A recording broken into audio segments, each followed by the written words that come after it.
всходит и заходит.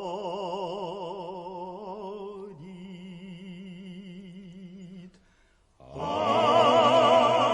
в тюрьме моей темно,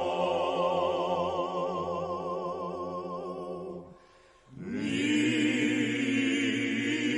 ночи часовые.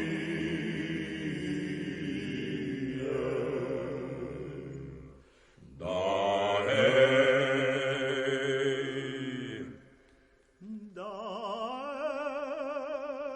Преступление и наказание.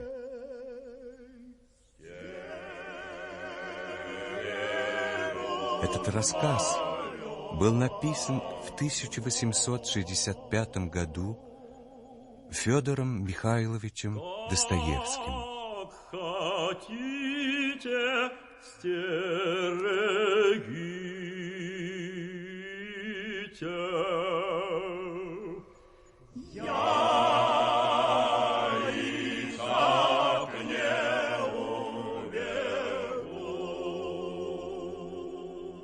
L'Office de radiodiffusion télévision française présente Crime et châtiment, le roman de Dostoïevski, adapté par Georges Govy.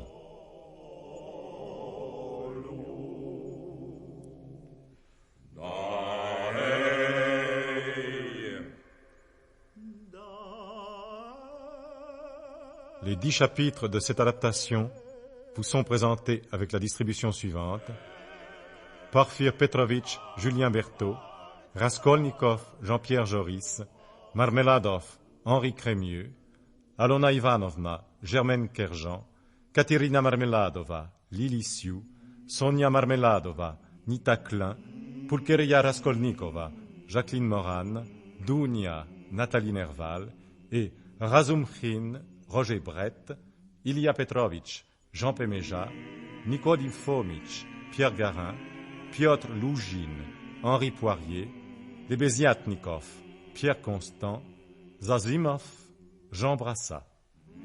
Avec Michel Puterflamme, Jeanne Ardenne, Jean Mauvais, Marcel Lestan, Patrice Galbaud, Jacques Degore, Jean-Jacques Aslanian, Lucien Frégis, Jean-Pierre Lituac, Yves Pénaud, Nicolas Amato, Noël Husneau et Nicolas Youmatov. Bruitage Robert Maufra. Assistante de production Yvonne Mazuillet. Le chant des forçats est interprété par Mikhail Thomas, Nicolas Tripolitov, Grishin, Georges Tretiakov, Mikhail Rozanov. À l'orgue de Barbarie, Léo Noël. Chef opérateur du son, Jean Jusforgue. Collaboration technique, Yann Parentoen. Réalisation, René Jantet.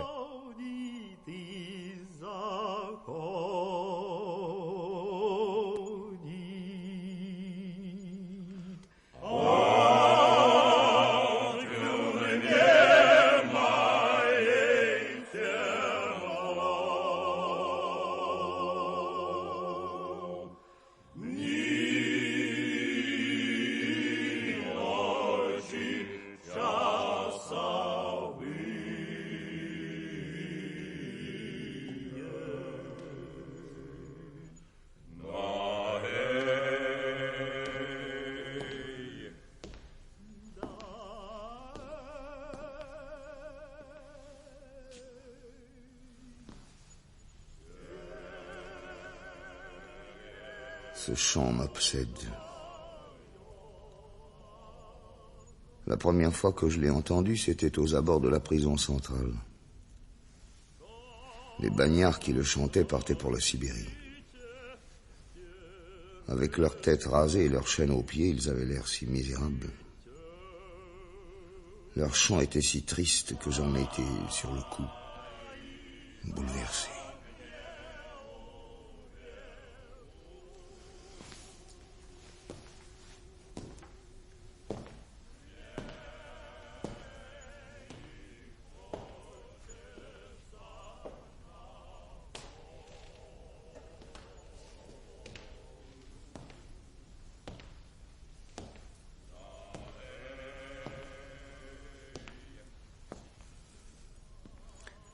Ce sentiment de pitié, de révolte, que j'ai ressenti alors s'est émoussé avec les années, naturellement.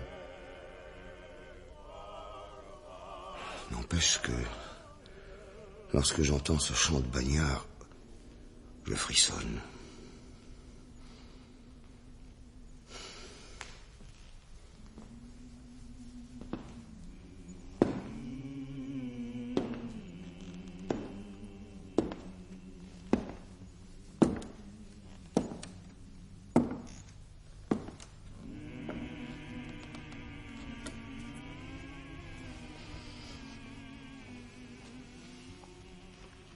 Mais je me présente, Porfir Petrovitch.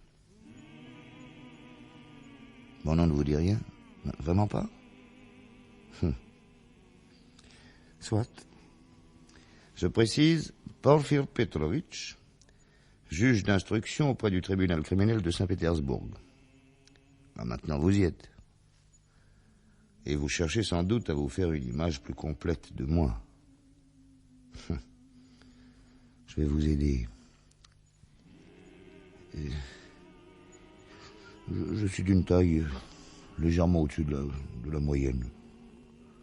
D'une corpulence plutôt forte. Mon visage est d'un teint grisâtre. Mes joues sont bouffies. Et par endroits piquées par la petite vérole. Mon âge, j'ai 36 ans. Je ne porte ni moustache ni favori.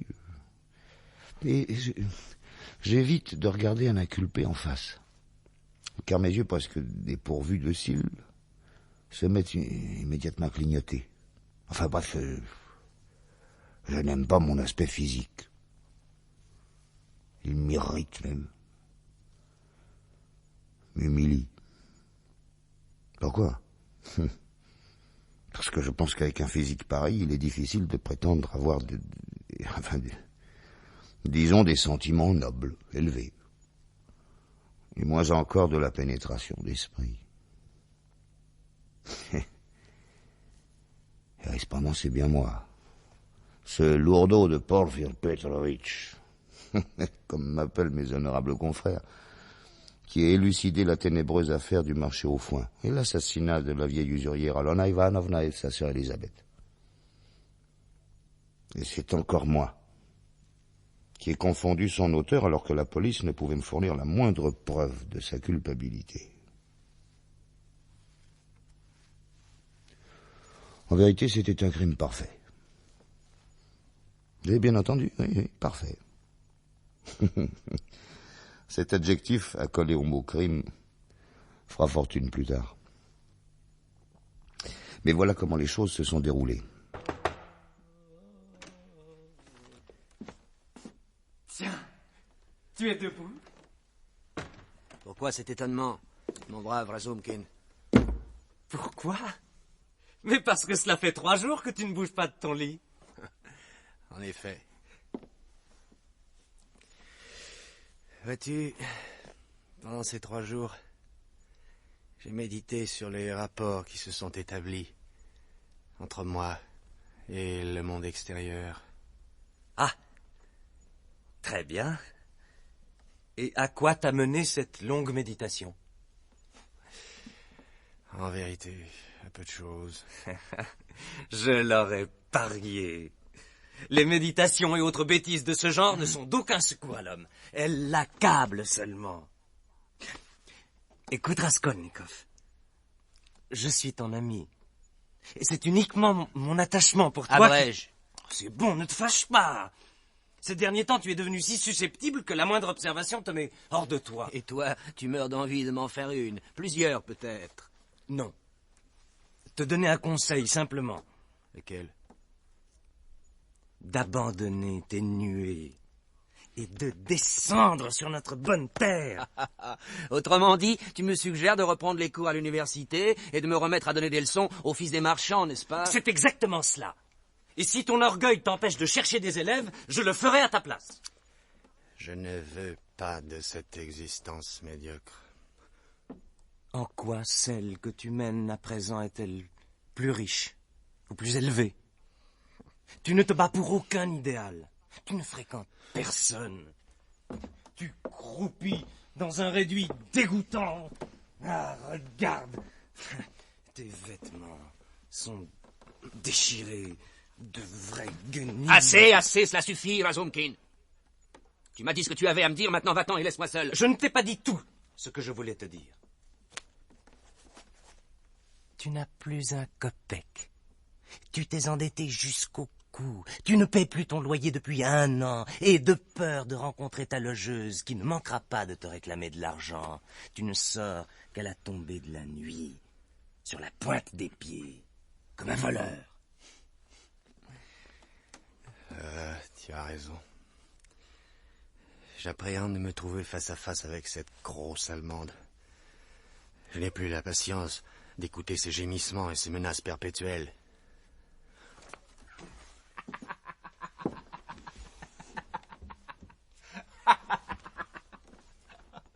Me vouloir tenter une pareille entreprise et craindre sa logeuse. C'est d'un grotesque. De quelle entreprise grotesque. s'agit-il, Rodion? Mais tout n'est-il pas ainsi en nous et en dehors de nous? L'accouplement invraisemblable du gros bon sens et de l'absurde, de la lâcheté la plus noire et de l'audace la plus folle, de la générosité la plus grande et de l'égoïsme le plus féroce. Tes yeux brillent, tes joues sont rouges et tu tiens des propos décousus, incompréhensibles. Aurais-tu de nouveau la fièvre? Alors recouche-toi, je vais appeler le médecin. Des bêtises que tout cela. Je n'ai pas besoin de médecin, je me porte bien. Je me porte très bien, mon ami Razumkin. Sois sans inquiétude. Mais écarte-toi de la porte et laisse-moi passer. Où veux-tu aller? Ton front est couvert de sueur, tu tiens à peine sur tes jambes. Et dehors, il fait une chaleur torride. Ne sors pas, Rodion, je t'en prie. Non, je dois sortir, j'ai un rendez-vous. Avec qui? Avec mon destin.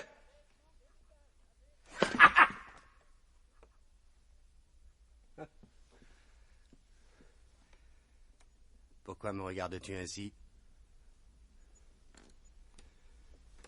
Je plaisante.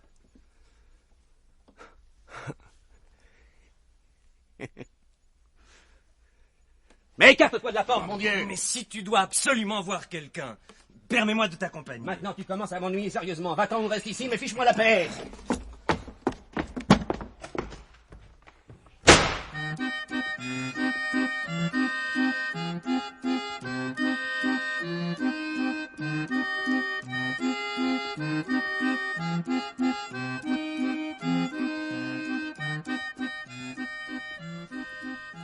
Dehors, la chaleur était suffocante, terrible. Les cabarets particulièrement nombreux dans ce quartier populeux qu'habitait Rodion Raskolnikov exhalaient une odeur fétide, insupportable. Des prostituées, le dos appuyé contre les façades des maisons lépreuses, s'accrochaient obstinément aux vêtements des hommes. Repoussées par eux, elles les injuriaient grossièrement et revenaient à la charge. Totalement indifférent à la laideur qui l'entourait, Raskolnikov avançait dans une sorte d'inconscience. De temps à autre, des pensées fugaces traversaient son esprit sans qu'il cherchât à les retenir. Cependant, plus tard, beaucoup plus tard, lors de son procès, il se les rappela toutes.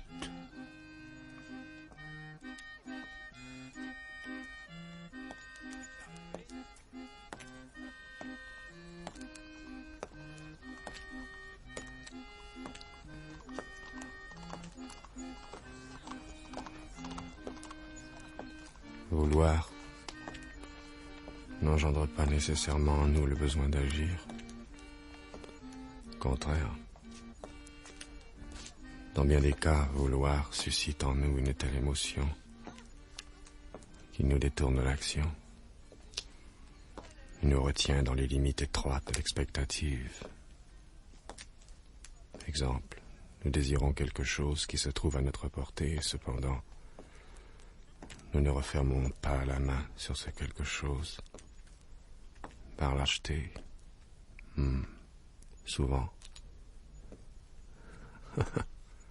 Souvent. fait, de quoi l'homme a-t-il le plus peur? De l'inconnu? D'une initiative personnelle? Ou d'être conséquent avec lui-même et d'aller jusqu'au bout de sa décision? Mais... Mais ai-je vraiment décidé de quelque chose? Et suis-je capable de transformer ma décision en acte? Non, tout cela n'est pas sérieux. C'est un jeu. Un jeu puéril.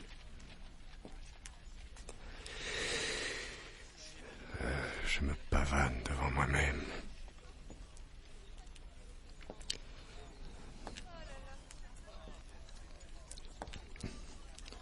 Cependant, je me rends chez cette vieille usurière Alona Ivanovna, en prenant soin de ne pas être vu. Car au fond de moi, je me considère capable de cela. Et j'essaie de ne pas fournir à la justice de futurs témoins. Alors, pourquoi ne pas m'avouer que je vais chez Alona Ivanovna, non par jeu, un jeu ridicule et malsain, mais bien pour repérer les lieux et me rendre compte de la solidité de mes nerfs.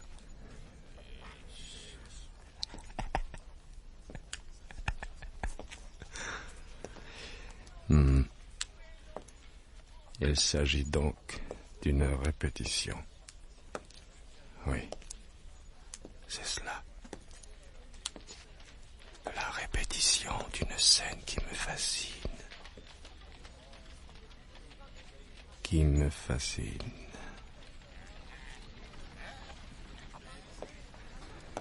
Et voilà sa maison. Montons.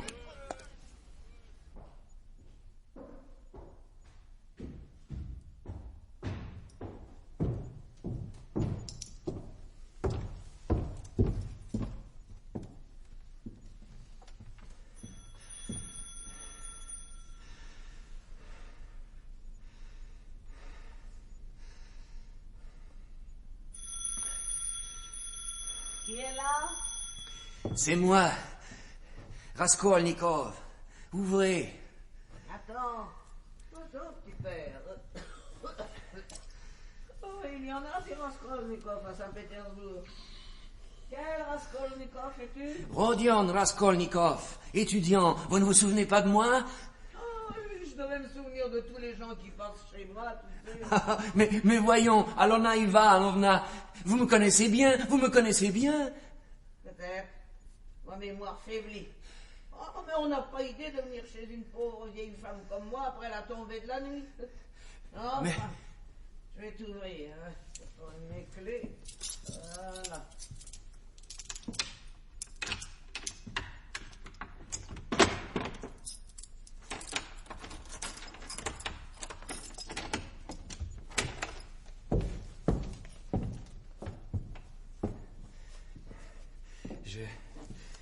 Je suis Rodion Raskolnikov, étudiant. Mais tu l'as déjà dit, petit père.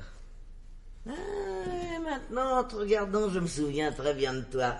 Mais tu es venu chez moi il y a un mois. Mais il faisait encore jour. En effet, il faisait encore jour et le soleil brillait sur vos cuivres. Ah, laisse mes cuivres tranquilles. Dis-moi plutôt ce que tu veux. Voilà, je veux mettre en gage. Attendez donc. Ah, Cette montre en argent, Alona Ivanovna. ça va?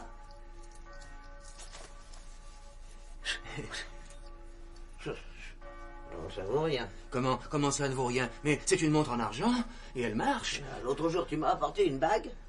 Je t'ai prêté sur elle 2 roubles. Or, une bague pareille chez un bijoutier, on l'a pour 1 rouble. Ce qui est fait, Alona Ivanovna. Dites-moi plutôt combien vous me prêtez sur cette montre. 6 roubles. J'ai vraiment besoin d'argent. Ah, non, tu ne m'y répondras pas.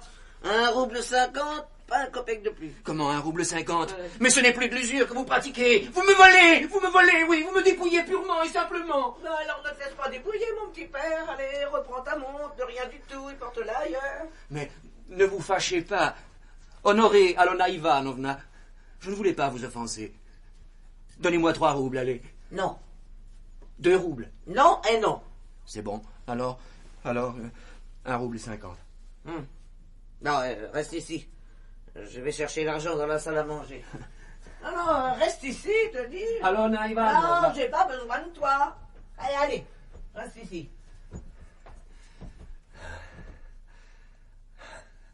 Je parie que vous vous demandez à quoi pensa Raskolnikov lorsque la vieille usurière eut refermé la porte derrière elle. Et vous vous dites, au moyen le plus sûr de supprimer Alona Ivanovna. Eh bien non.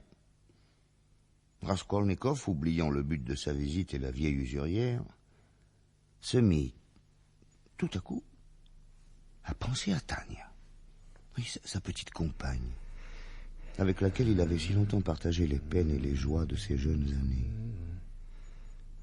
Ce n'est que lorsqu'il entendit Alona Ivanovna pousser un fauteuil dans la pièce voisine qu'il se souvint d'elle. Quel âge peut-elle avoir? Une 60aine d'années, sans doute. Elle est maigre comme un balai. Ses yeux sont petits et fuyants. Son nez pointu. Elle ne doit jamais sourire, ni pleurer, ni s'attendrir. Quelle horrible vieille.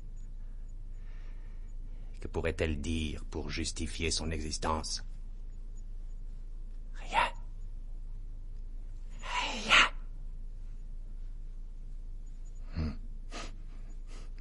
Sa robe est usée. Ses chaussures sont trouées. À la voir ainsi vêtue, on dirait une miséreuse qui n'a pas de quoi s'acheter un morceau de pain. Cependant, on prétend qu'elle possède 100 000 roubles. Peut-être plus. Quelle dérision. Mais où garde-t-elle son argent? Dans les tiroirs de sa commode? Sûrement pas. Dans une cachette, plutôt, oui. Les objets en gage. Elle doit les enfermer dans le coffre que je viens d'apercevoir sous le lit. Et les clés. Les clés. Dieu que je suis sot. Les clés? Elle les porte sur elle, dans la poche. Tout accroché à l'anneau qu'elle a pris dans sa main en se dirigeant vers la salle à manger. Une clé était plus grande que les autres. Serait-ce celle de la cachette?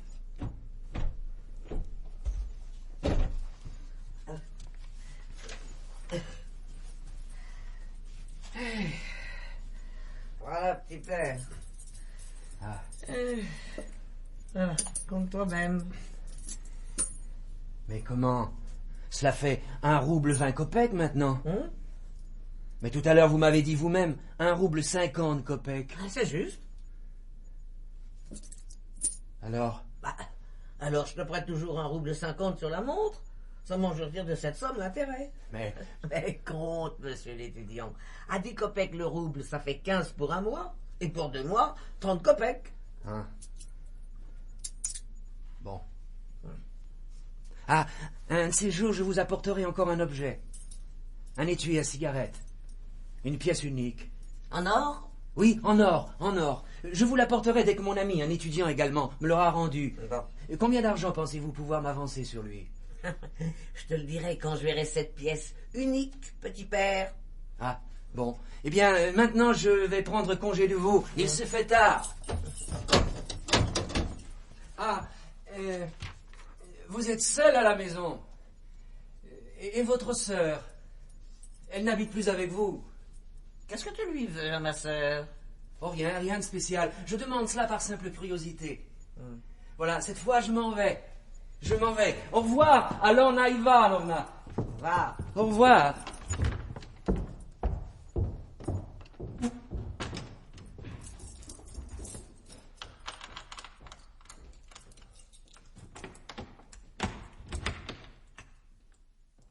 Au revoir, Alona Ivanovna. Lorsque Rodion Raskolnikov se retrouva seul dans la rue, il se sentit soudain privé de toute volonté et de tout désir. Il demeura un long moment immobile, l'esprit plongé dans une grande confusion. Puis il avança d'un pas rapide le long d'un trottoir encombré. Il était comme ivre. Il trébuchait, gesticulait et bousculait sur son chemin les passants sans se rendre compte de ce qu'il faisait. Ah, mon Dieu. Comme tout cela est bête.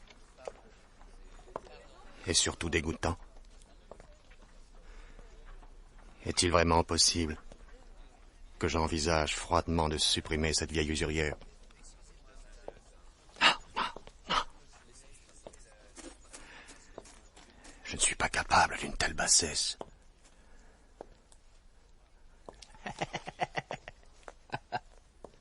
Je continue à me pavaner devant moi-même, tout simplement.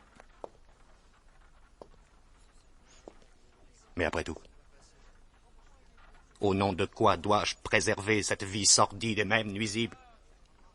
Au nom des commandements de Dieu? Quel Dieu? D'un Dieu inexistant d'ailleurs, c'est absurde, absurde.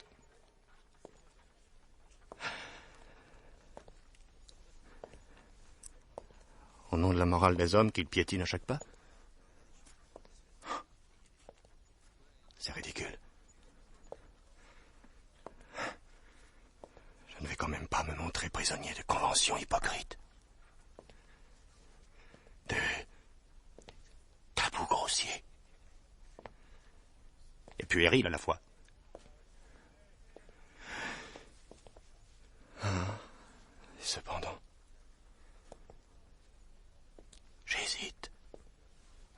Si à ce moment-là, quelqu'un avait tendu une main fraternelle à Rodion Raskolnikov et lui avait rappelé que nul n'a le droit de supprimer une vie, d'abord parce que ce n'est pas lui qui l'a créée, ensuite parce que, si insignifiante qu'elle puisse paraître, toute vie porte en elle sa justification par le fait même qu'elle se rattache étroitement à la vie universelle, oui, si à ce moment-là, quelqu'un avait rappelé cette simple vérité, Raskolnikov aurait peut-être renoncé à son funeste projet.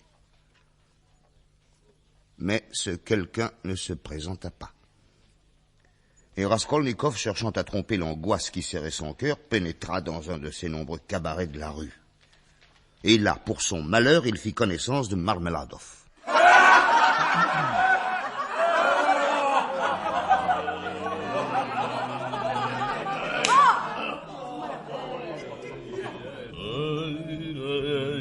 Qu'as-tu à chialer de la sorte? Tu n'en tirais ni père ni mère, il me semble. Oh non, mais c'est vrai, Ivan. Lorsqu'on a envie de se pendre, on reste chez soi et on se passe la corde au cou sans rien dire. Ou on joue de la mandoline. On vient pas dans un cabaret emmerder les autres. Chanteur, ou tais-toi, hein? C'est bon, je me tais.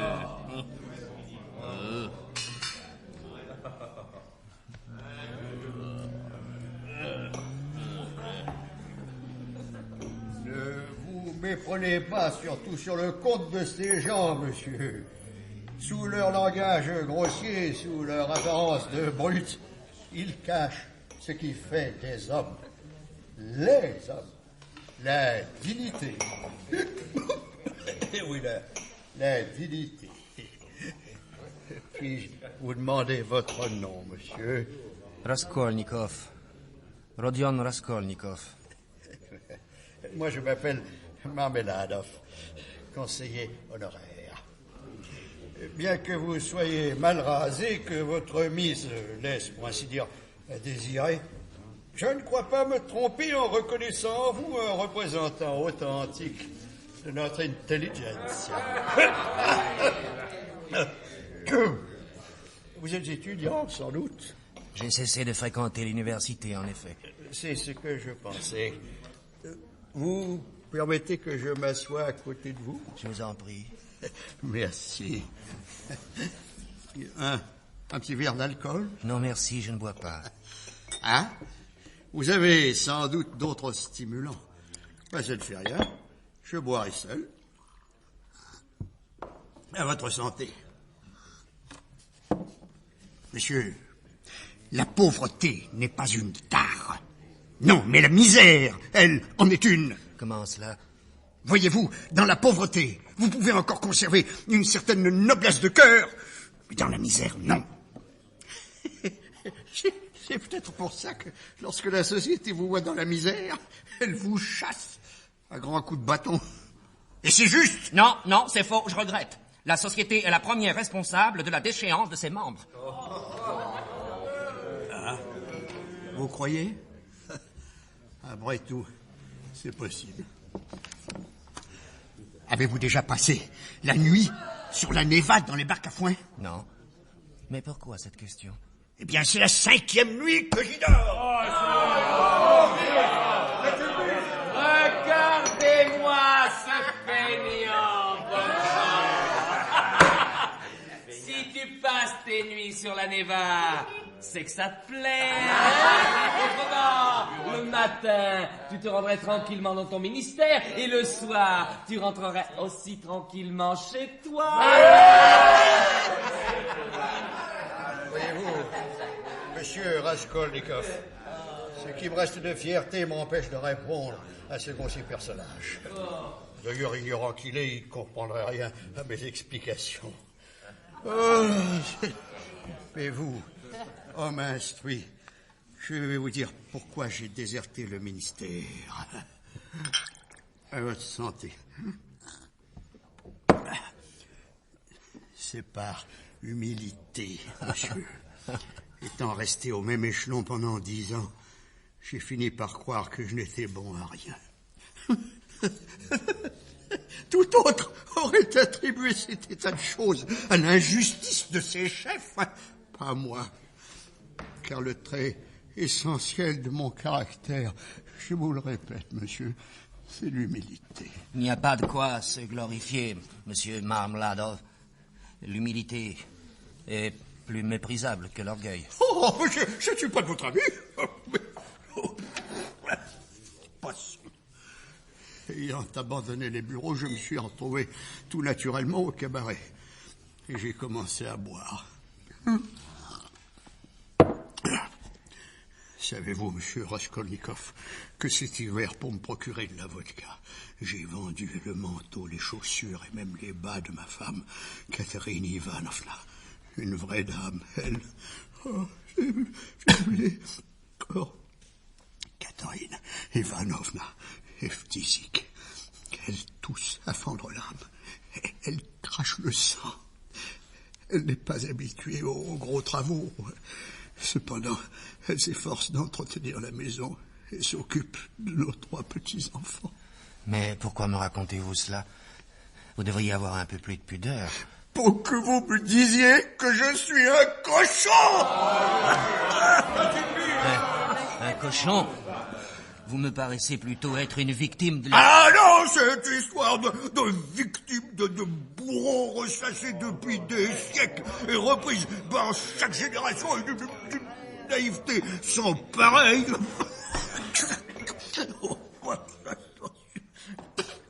Mais je poursuis.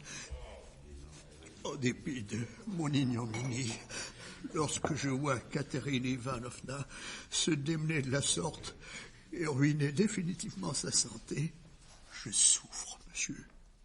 Et plus je souffre, plus je bois.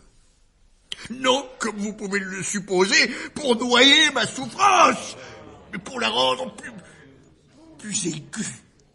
Vous comprenez? Maintenant, vous dépassez les limites de la décence, monsieur Marmeladov. En quoi vos joies ou vos souffrances me regardent-elles? Je ne suis pour vous qu'un étranger. Nous sommes tous des étrangers les uns pour les autres. Et en premier lieu pour nous-mêmes. En premier lieu, monsieur Raskolnikov. Mais je poursuis. Je vous ai dit que nous avions 3 petits-enfants. En réalité, nous en avons 4. Catherine Ivanovna traite Sonia, ma fille, d'un premier lit, comme sa propre fille. Il est vrai qu'elle ne l'a pas toujours traitée ainsi. Oui, ma femme a beau avoir une âme sensible de l'éducation, n'a pas pu s'empêcher de rudoyer Sonia, de l'accabler de reproches. Ça va, suffit, monsieur Marmeladov, suffit. Vous abusez de ma patience. Je n'ai ni l'envie ni le temps de me pencher sur votre cas. Je vous laisse, adieu, monsieur, adieu. Non, monsieur Raskolnikov, je vous en prie, encore 5 minutes, je vous en prie.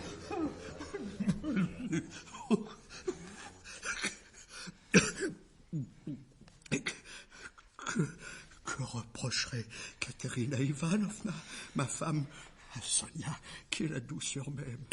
Eh bien, d'avoir 16 ans et de ne pas chercher du travail.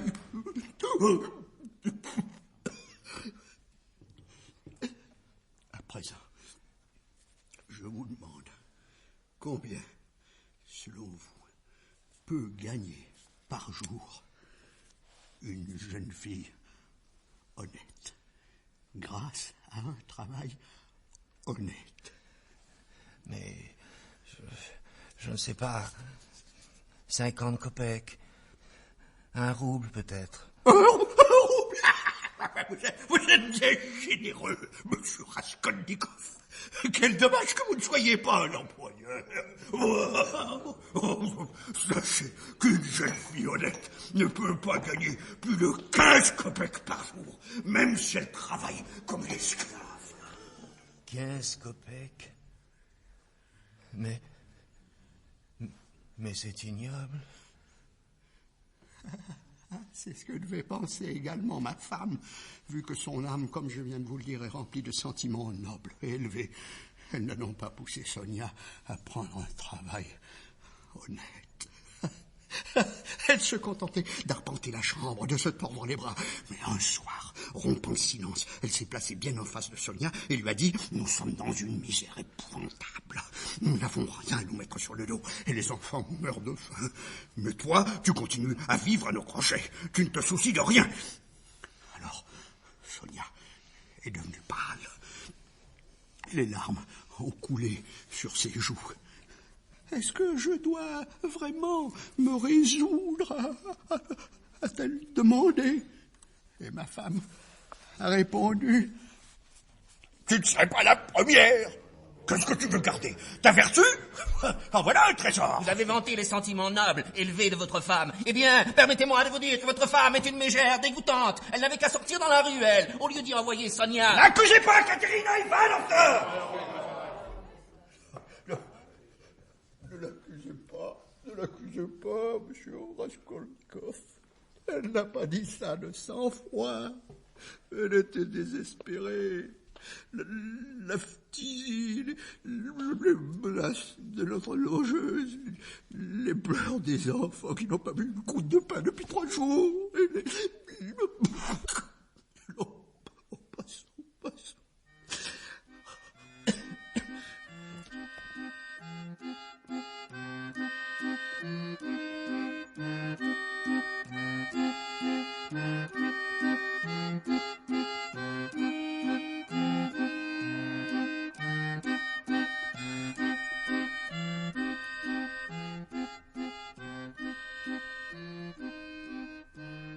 C'était le premier chapitre de Crime et Châtiment, le roman de Dostoïevski adapté par Georges Govy.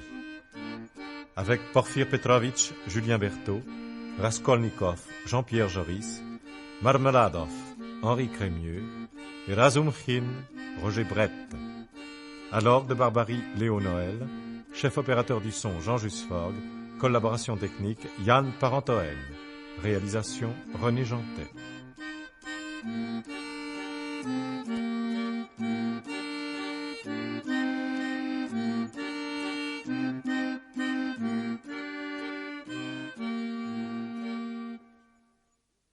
C'était une 2e diffusion. Prochain épisode, demain à la même heure.